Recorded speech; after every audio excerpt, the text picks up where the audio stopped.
അട്ടിമറി നീക്കം ഭയന്ന് പാക് സൈനിക മേധാവി അസീം മുനീറിനെ ഫീൽഡ് മാർഷലാക്കി സ്ഥാനക്കയറ്റം.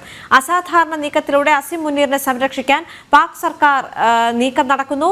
അസീം മുനീറിന് അഭിനന്ദനം അറിയിച്ച് പാക് പ്രധാനമന്ത്രി ഷഹബാസ് ഷെരീഫും രംഗത്ത്. ഇന്നലെയാണ് കരസേനാ മേധാവി അസീം മുനീറിന് ഫീൽഡ് മാർഷൽ പദവി നൽകാൻ ക്യാബിനറ്റ് തീരുമാനിച്ചത്. കരസേനാ മേധാവി സ്ഥാനത്ത് നിന്ന് ഫീൽഡ് മാർഷൽ പദവിയിലേക്ക് ഒരു വ്യക്തിക്ക് മാത്രമാണ് സ്ഥാനക്കയറ്റം നേരത്തെ നൽകിയിട്ടുള്ളത്. ക്യാബിനറ്റ് തീരുമാനം പുറത്തുവന്നതിന് പിന്നാലെയാണ് പ്രധാനമന്ത്രി ഷഹബാസ് ഷെരീഫ് എക്സിലൂടെ കുറിപ്പ് പങ്കുവച്ചത്.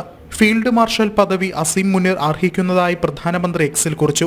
ബുന്യൻ മർസൂസ് എന്ന സൈനിക നടപടിയിൽ അസീം മുനീർ മികച്ച നേതൃത്വം നൽകിയതായും പാകിസ്ഥാൻ പ്രധാനമന്ത്രി സമൂഹ മാധ്യമത്തിൽ കുറിക്കുന്നു.